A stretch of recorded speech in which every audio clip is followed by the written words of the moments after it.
नमस्कार दर्शकों, धार्मिक चमत्कार में आप सभी का स्वागत है। क्यों लेना पड़ा था भगवान हरि नारायण को सूअर का अवतार? भगवान विष्णु का सूअर अवतार या बराह अवतार हिंदू धर्म की महत्वपूर्ण और पौराणिक कथाओं में से एक है। सूअर अवतार को उनके 10 अवतारों में तीसरा स्थान प्राप्त है। ये अवतार तब हुआ जब भगवान विष्णु ने सूअर के रूप में पृथ्वी की रक्षा की। इस अवतार का प्रमुख उद्देश्य धरती को एक दैत्य के चंगुल से मुक्त कराकर पुनः सही स्थान पर स्थापित करना था। इस कथा में धार्मिक, आध्यात्मिक और दार्शनिक तत्वों के साथ साथ प्रकृति और धरती से इसका गहरा संबंध है। बराह अवतार की कथा का उल्लेख मुख्य रूप से भागवत पुराण या विष्णु पुराण में मिलता है। कथा के अनुसार जब धरती पर असुरों की अत्यधिक शक्ति बढ़ गई और वे देवताओं को पराजित करने लगे, तब पृथ्वी पर अधर्म और अराजकता फैलने लगी।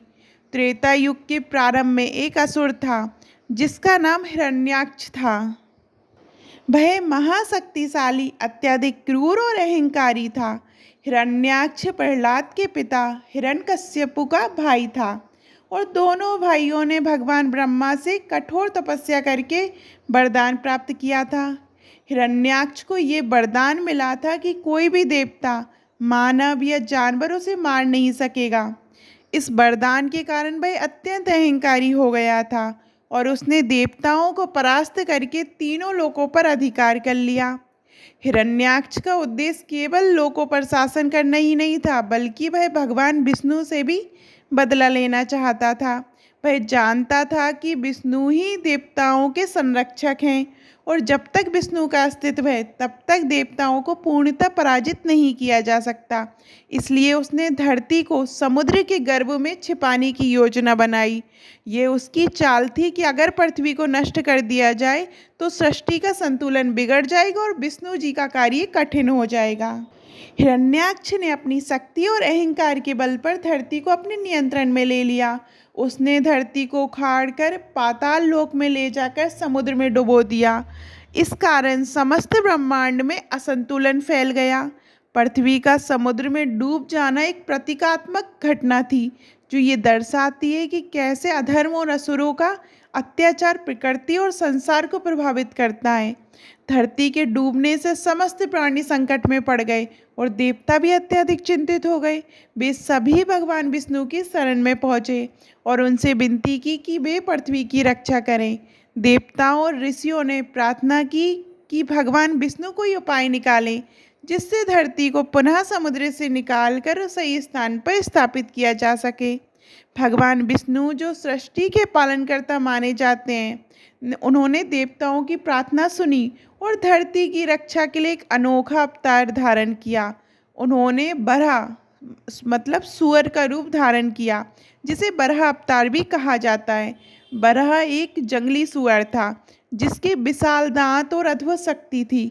इस अवतार को भगवान विष्णु ने इसलिए चुना क्योंकि बराह एक ऐसा पशु है जो अपने थूथन से जमीन खोद सकता है और समुद्र की गहराइयों में जाकर धरती को उठा सकता है।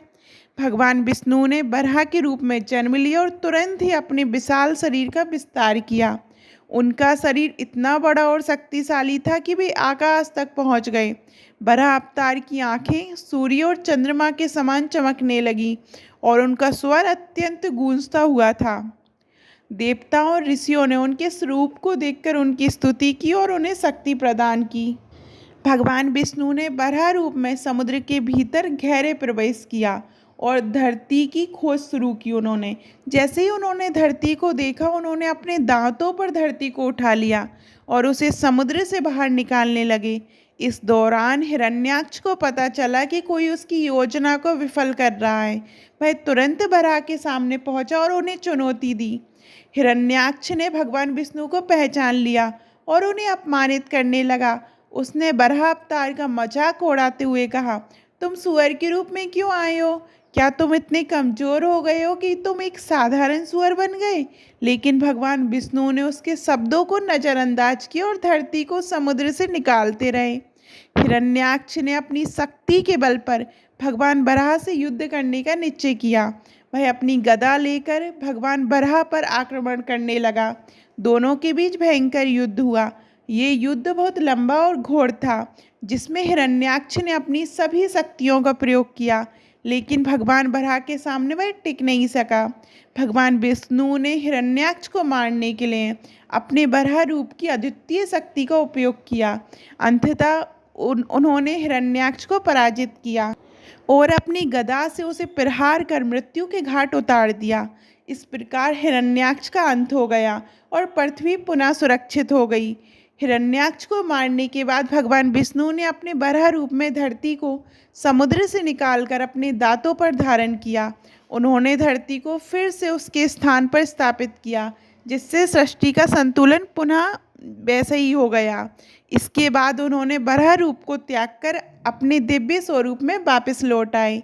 ये घटना इस बात का प्रतीक है कि भगवान विष्णु ने बराह अवतार धारण करके न केवल पृथ्वी की रक्षा की, बल्कि ये भी सिखाया कि जब भी अधर्म और अत्याचार बढ़ते हैं, तब वे सृष्टि की रक्षा के लिए किसी भी रूप में अवतार लेते हैं। भगवान विष्णु का बराह अवतार सिर्फ एक पौराणिक कथा नहीं है, बल्कि इसमें गहरा आध्यात्मिक और प्रतीकात्मक महत्व भी है। बराह अवतार के माध्यम से ये सिखाया गया है कि जब भी संसार में संकट आता है, और चाहे वह कितना भी बड़ा हो, भगवान सृष्टि की रक्षा के लिए अवश्य आते हैं। ये अवतार ये भी बताता है कि कोई भी कार्य कितना भी कठिन क्यों ना हो, उसे पूर्ण करने के लिए सही दृष्टिकोण और सही समय की आवश्यकता होती है। बराह अवतार के रूप में भगवान विष्णु ने ये भी प्रदर्शित किया कि पृथ्वी केवल एक भौतिक स्थान नहीं है, बल्कि ये एक जीवंत इकाई है, जिसे संरक्षित और सम्मानित किया जाना चाहिए।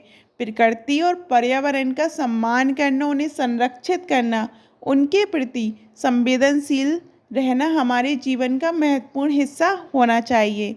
भगवान विष्णु का बराह अवतार हमें ये भी सिखाता है कि जब भी धरती पर अधर्म, अराजकता और अत्याचार बढ़ते हैं, तब भगवान अवतार धारण करके पृथ्वी की रक्षा करते हैं।